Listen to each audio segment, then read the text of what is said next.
So, good morning, everyone. It's good to be back in the church. I haven't been here very much, at least in the sanctuary, over the last few months. As Pastor Tony said, on October 31st and November 1st, we will be voting to call an associate pastor. And a yes vote is that we will call him. And that will be for 60% time. We were hoping to be able to do 100% or full-time associate pastor, but in lieu of COVID and the way finances looked, we felt that we needed to pare it back a little bit, and we agreed on a 60% part-time, and hopefully over the years we can grow into a full-time position. So the board is recommending that you do vote for this. And then there is another thing that we are going to ask you to vote on, and that is to approve that we move our annual meeting and combine it with our budget meeting into February of 2021. And the reason for this is because of the financial situation we find ourselves in this year with COVID.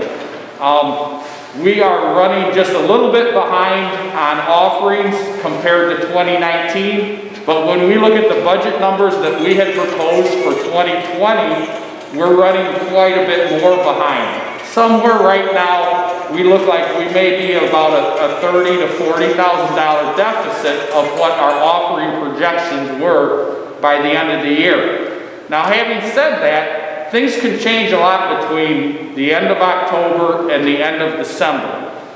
December is usually a very good giving month, and if we see the trends continue, that deficit is likely to be a little bit less.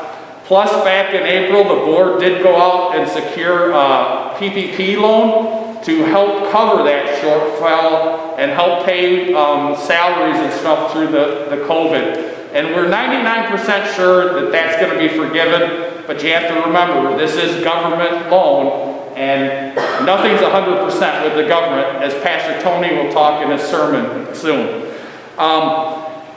So we're looking okay on the financial side for this year. But as we move into next year, we wanted to get as many facts and figures for you for the 2021 budget, and that's why we're asking you to move that into February of next year. So that's the two things you'll be voting for on that weekend of October 30th, 1st, and November 1st. Now, today we kick off our stewardship campaign. And as a farmer, I believe in stewardship, and as I was reading my daily devotion this morning, they talked about stewardship in a way that I'd never looked at it. They said, you're supposed to give 10% of what you earn to God. Well, I've heard that, but then the question was, how did you get your 100%?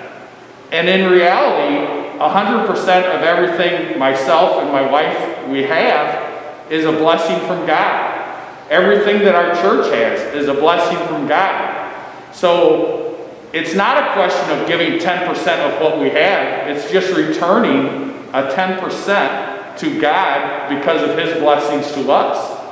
So without Him, His love and forgiveness, we would have nothing. So 10% really seems like a small portion. And believe it or not, if our church tithed 10%, we would have no budget problems at all. In fact, we could grow missions and ministries unbelievably. But in the real world of concern and anxiety and COVID and everything else that goes on, we have to hang on tight sometimes to what we have, because God trusts us more than we trust God. He is always more faithful to us than we are to Him.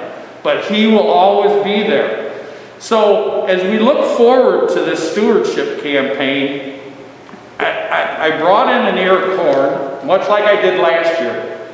In May, or April, end of April, we planted corn, and a single kernel of corn produced a stalk of corn that was about 10 feet tall, and it produced this ear. And that one kernel of corn that I put in the ground, because of God's faithfulness and His blessings on my crops, it produced 700 kernels on this one ear, which is unbelievable. So as we look at the stewardship moving forward into 2021, I want you to consider stewardship in a different manner.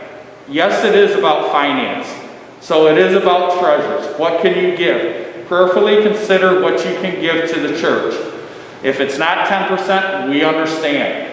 But prayerfully consider, remembering that everything you have is a blessing from God. The second thing is talents. We all have talents. We're going to be looking for positions on the board come 2021. Maybe you have a particular talent that would be good to help serve on our board, or different committees, or different ministries and missions that we want to partake. And then the third thing in stewardship is your time. And that's probably the most restrictive thing, especially for myself. It seems like I can always find some money to give to whatever I want to give to, but the time is such a precious commodity nowadays, but we have to make a commitment to time. As we call Pastor Jason to our church, he's going to come in with new ideas of missions and ministries. And how can we do those? We can't just do it by finances. We have to give our time and talents also to make those really grow. It reminds me of the vineyard. We've got a great vine now that we're starting to plant in Jason as our associate pastor. But if we don't nurture it and we don't take care of it through good stewardship, and that's time, talent, and treasure, we will not see the benefit of all the fruit that he can bring to our community, and all the missions and ministries that we can reach out to the community and bring the good news of Jesus to everyone around us. So as we look at those things, I really want you to prayerfully consider what we can do, and I trust that God will bless you and will bless our Saviors in that also. One quick little blurb on the budget. When I look at the 2021 budget we proposed a year ago with a part-time pastor, we were looking bottom line of about a $30,000 deficit. Sounds like a lot of money. Well, God's blessed us. He had us sell our Cleveland house. We've got over around $200,000 in our savings right now to help bridge the gap from hiring the associate pastor Jason at the end of the year here to 2 to 3 years. We can bridge that with that cash reserves, but we will have to grow our offerings over those 2 to 3 years. So at the end of 3 years, we can maintain our staff and our programs the way we see fit to bring, Jesus Christ to our community. So, and the reason I say only 3 years is we've got $200,000, but we've got to save some of it for that rainy day, much like today. We have to have just a little bit of cash reserve, and I guess that's my humanness. We don't have quite that trust that God will keep providing. We got to have a little security. So I appreciate your time. There are a whole bunch of numbers here. If anybody has any questions, feel free to call me, and I'll try to go over them and explain them a little bit better if you need to. But know that as we look at the budget for 2021, we want to have all the numbers that we can have by the end of December so we can lay out a better plan coming into 2021. So thank you very much for your time, and prayerfully consider what God's calling us to do here at our Saviors. Thank you.